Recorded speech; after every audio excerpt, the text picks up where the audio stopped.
Today we're going to be giving you 4 tips when you get your first job. If you already have your first job, consider this a refresher. If you want to know what those tips are, you're in the right place. If you're a new subscriber, welcome to our village. If you're a returning villager, welcome as well. So let's get into it. Welcome to Garden of the Mind, where we reduce stress, improve our health and fitness, and improve our financial IQ every episode. We must believe more than we see. Congratulations, you got your first job. I'm so proud of you. Now you are coming into the world of commuting, politics, safety, employment law, all of these things that you didn't think factored into getting a job. You probably thought that getting a job, all you had to worry about was doing your job. Nah, it's a little bit more than that, and we're here to help you with that. Tip number 1 is to get a mentor.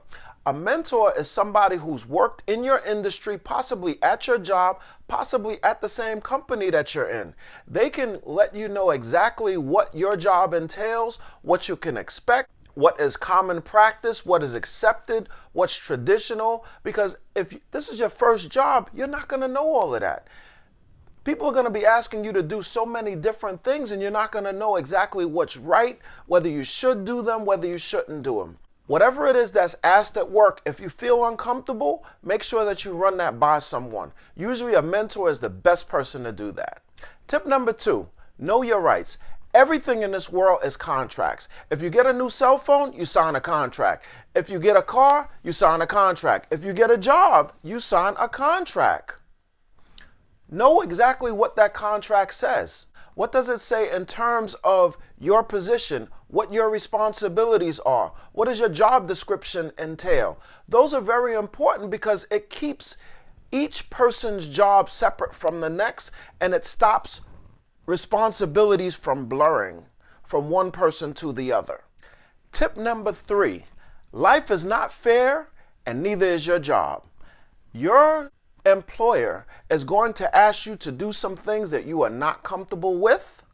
Remember to always bounce those things off a mentor, a union rep. If you have a union, please check that out. Do not be afraid to consult your union rep, and even possibly a lawyer.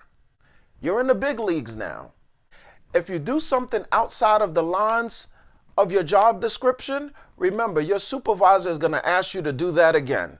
And then they're going to ask you to do it again. And then it's going to be something else, and it's going to continue to blur the lines. And then when you finally decide to say no, they're going to take it personally. Why? Because you've been doing it all along. You didn't stand up any time before. So before it gets personal, find out exactly what it is that you're supposed to do and stand on your job description.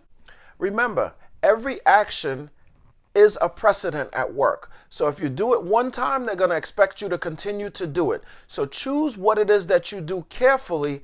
Think about what you are doing now and how that's going to affect you a year down the line, 2 years down the line. And choose only the things that you know that you would be able to do within that time frame.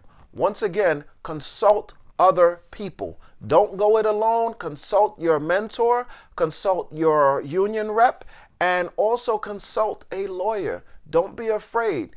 We like to have the job be friendly, but these people are not your friends.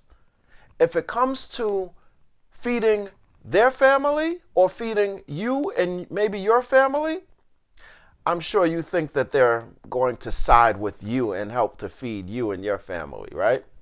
Doesn't work that way. Tip number 4, don't sign anything.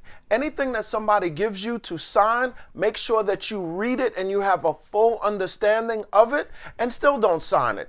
Go ask someone else to look at it and let you know what it is that they think about it. So once again, a mentor, a union rep, maybe even a lawyer, maybe even a friend.